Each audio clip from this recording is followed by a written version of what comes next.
चलिए दोस्तों, आज हम लोग रीजनिंग का एक चैप्टर उठाते हैं। वो चैप्टर है आज वर्गीकरण, है ना। तो सबसे पहले हमने वर्गीकरण क्या होता है वो जानेंगे, और इसके ये जो वर्गीकरण के हैं 50 क्वेश्चन हम अभी आपको बना के बताएंगे कैसे बनता है। आसान तरीकों में आसान तरीके से हम आपको समझाएंगे ताकि आपको लगे नहीं कि हम क्वेश्चन बना रहे हैं। 50 क्वेश्चन आपके सामने आएंगे और वो ज़बरदस्त रहेंगे, आपकी समझने लायक रहेगी। ठीक है, नेक्स्ट क्वेश्चन चलते हैं। अभी वर्गीकरण आखिर कहते किसको है, इस पर हम लोग चर्चा करेंगे। और बहुत सारे आप लोगों के क्वेश्चन आएंगे।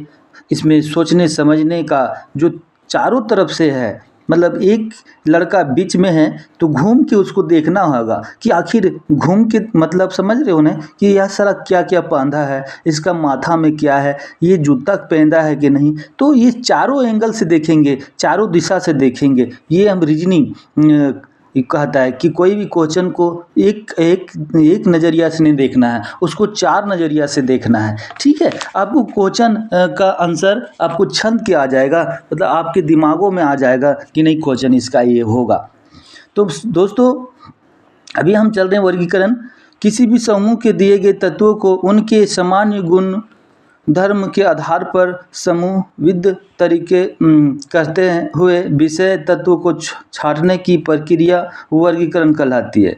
इनके अंतर्गत पूछे जाने वाले प्रश्नों चार तत्व एक समूह दिया होता है। दोस्तों, मैंने पहले भी बताया कि ये चार अलग अलग दिए होते हैं, लेकिन अलग नहीं होते हैं। उसमें तीन सेम होते हैं, एक अलग होता है, उसे हम लोग छांटना है। ठीक है, जिसमें निश्चित तत्व किसी न किसी रूप से समान गुण, मैंने कहा ना कि तीन जो ऑप्शन में दिए होते हैं चार, उसमें तीन किसी न किसी रूप से सामान्य होते हैं, बाकी एक अलग होता है। मुझे एक को अलग करना है ना। जबकि एक तत्व को भिन्न गुण दर्शाता है। उन पर साथी यही आशा करते हैं कि इसी को आप लोगों ने छांटना है। और आगे चलते हैं छाटने की तरीके। आप क्वेश्चन चलते हैं वर्गीकरण का, बहुत सारे क्वेश्चन हैं, मैंने 50 गो किए हैं। आगे हम एक एक करके बताते हैं। सबसे पहला क्वेश्चन क्या है देखेंगे। देखिए, सबसे पहला क्वेश्चन आपके नज़र में ये है ना। मैंने पहले भी बताया कि आपका लिखो बकरी, नीचे दिए गए विकल्पों में से तीन किसी न किसी, मैंने पहले भी बताया कि तीन सामान्य होते हैं, एक को छांटना है, जबकि चौथा भिन्न है, उसी को हम लोग निकालना है दोस्तों। तो हम पहले लिखा क्या, बकरी। लिखो बकरी, एक जन लिखना पड़ता है। पिल्ला एक तरफ लिखो, उसके बाद गाय, उसके बाद भैंस। ठीक है, तो देखो दोस्तों, हमने तीनों लिखा। अब क्या है, तीन समान होते हैं, बकरी, गाय, भैंस, पिल्ला। कुत्ते के बच्चे को हम लोग क्या बोलते हैं, पिल्ला बोलते हैं, है ना। तो ये अलग है। इसका आंसर हमको लगता क्या है, बी इसका आंसर सही है और 100% सही है। ठीक है, क्योंकि ये तीनों हमने चारों एंगल से देखा।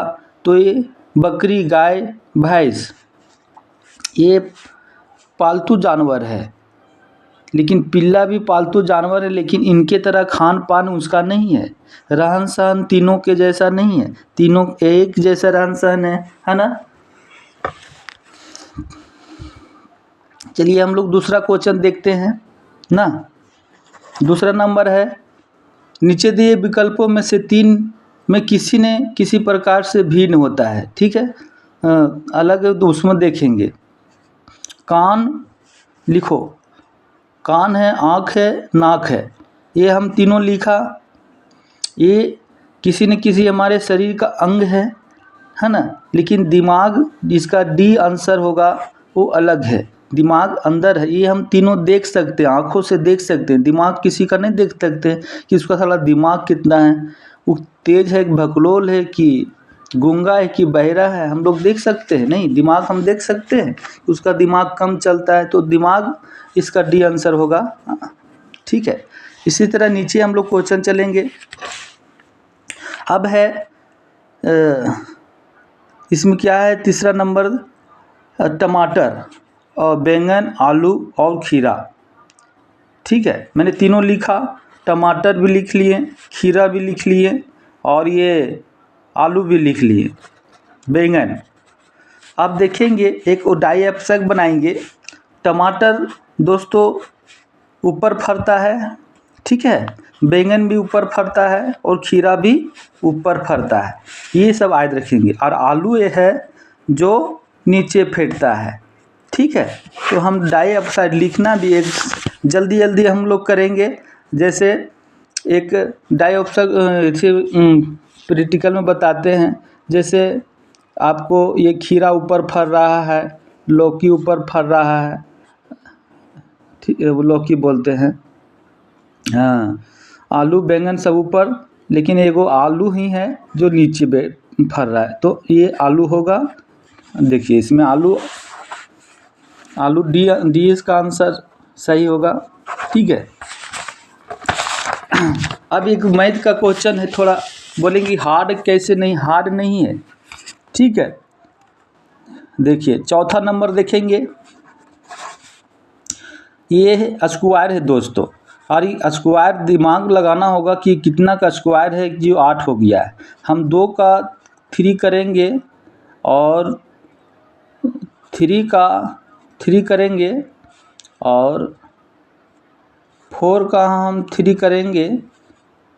देखो पावर, ये पावर पर हो रहा है दोस्तों, हम इसको गुणा करेंगे तो ये आगे बढ़ेंगे।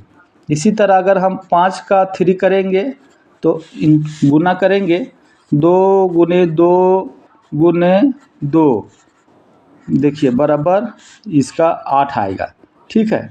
इसी तरह 3 गुने 3 गुने 3 अगर हम करेंगे तो 27 आएगा,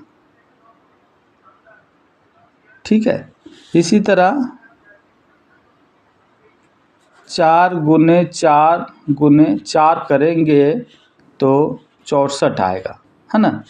हमको लगता है इसी तरह 5 गुने 5 करेंगे तो हमको लगता है 125, ये आंसर हुआ दोस्तों। देखिए ये पावर है ना, तो इसको याद रखना होगा।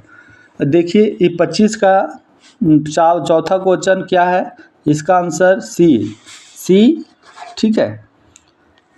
नेक्स्ट क्वेश्चन चलते हैं। दिए गए विकल्पों में से किसी ने किसी समान जबकि भी चौथा, मैंने पहले बताया कि छांटना है। 5वां नंबर हम लोग चल रहे हैं। अब है गोरा, कांगा, खाली, जनजातियाँ। देखिए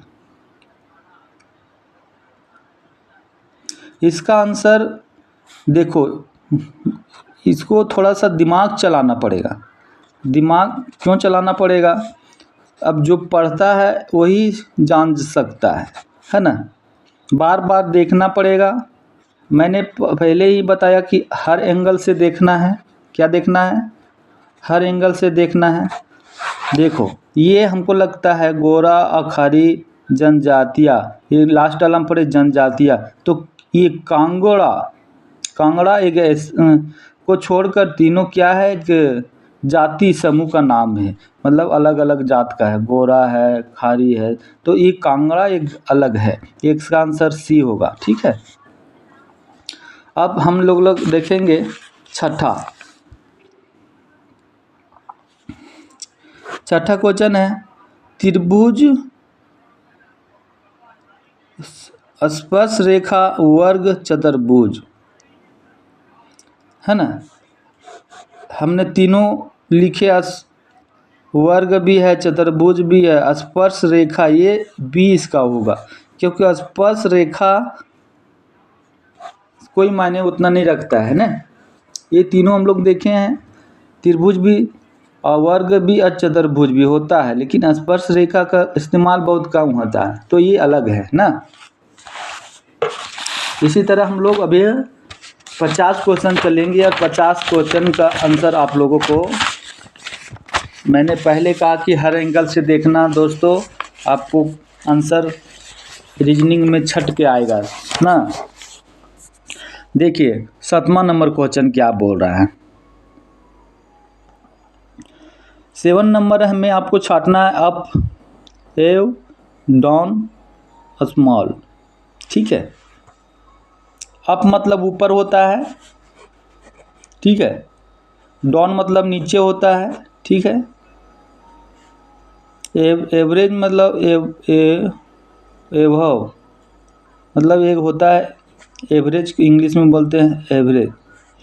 स्मॉल फिर क्या हो गया, ये छोटा हो गया, है ना। आप ऊपर से जाके कोई फेंकेंगे, मान लो कुछ सामान को ऊपर फेंके, फिर सामान मीडियम में आया, फिर ये आया, फिर लास्ट में कहाँ नीचे गिर गया, तो स्मॉल हो गया, छोटा। जहाँ से आया था वहीं गिर गया, है ना। इसका आंसर स्मॉल होगा, डी। 8वां नंबर देखेंगे।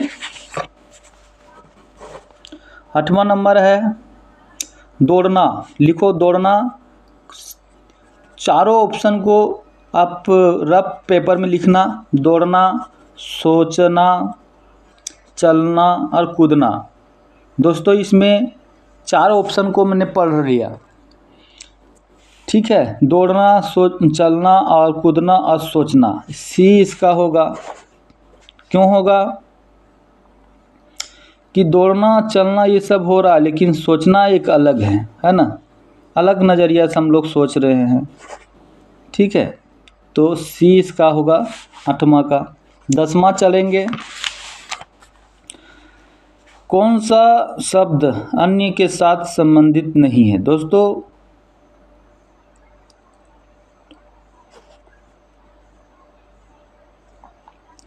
देखिए भूटान, भारत, पाकिस्तान और काठमांडू। हमको लगता है काठमांडू को छोड़कर अन्य देश है। ये हमारा राज्य है काठमांडू, ठीक है।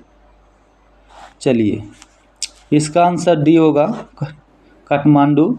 क्यों? क्योंकि ये भारत और भूटान एक देश है, पाकिस्तान भी आप अलग देश है, लेकिन काठमांडू हमारा राज्य का ही एक राज्य है, देश का ही राज्य है ना। तो ये सब छाटना है। नेक्स्ट 10वां हो गया। अब चलते हैं दोस्तों, ये इंग्लिश का जो कोडिंग दिया हुआ है ना, इसमें थोड़ा सा देखना होगा। थोड़ा सा क्या, थोड़ा दिमाग लगाने की बात है दोस्तों। MINP ये कितना अंक बढ़ रहा है वो देखना है। DEFG इसमें कोई परिवर्तन नहीं, आगे बढ़ रहा है। ILKJ इसमें कोई भी परिवर्तन नहीं हो रहा है। MINP ये दोस्तों कुछ नहीं, एक एक बढ़ रहा है। लेकिन ये है F, फिर C, फिर E, फिर D, ये इसका आंसर बी होगा। ये इन्होंने F और C में अंतर है दोस्तों, इसका आंसर बी।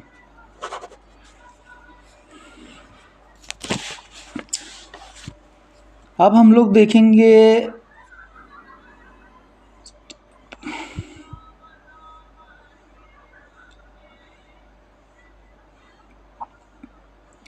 असंगठित को ज्ञात करेंगे,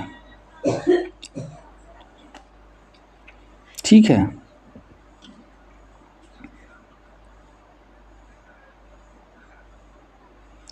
इसमें एमीटर से धारा, हाइड्रोमीटर से दाब, ओडोमीटर से गति, सिस्मोग्राफी से भूकंप, ये सही है। लेकिन बी इसका गलत है। हाइड्रोग्राफी दाब नहीं नापते हैं, दाब नापने से पास्कल से होता है। तो ये सब थोड़ा जब पढ़ेंगे नहीं तब ये क्वेश्चन आपको नहीं लगेगा। आपको लगेगा भाई दाब नापने का धारा क्या होता है, एम्पियर से क्या नापते हैं धारा, हाइड्रोग्राफर से तो नहीं होगा, इसका आंसर गलत। ओडोमीटर से गति, जो गाड़ी हम लोग आप लोग चलाते हैं ना, गाड़ियों में जो लगा होता है गति नापने का यंत्र, तो ओडोमीटर होता है। सिस्मोग्राफी से भूकंप नापा जाता है। ये सब सही है, लेकिन हमको लगता है बी हमको लगता नहीं है ही, बी आंसर होगा, ठीक है। अब लोग 14 नंबर है, असंगत को ज्ञात कीजिए। अप्रैल, जून, सितंबर, अगस्त। दोस्तों ये आपको ध्यान देने की बात है कि अप्रैल, जून और सितंबर ये तीनों महीना एक ही दिन अलग अलग नहीं, अगस्त को छोड़कर बाकी तीनों सेम है 30 दिन का। आंसर अगस्त हो।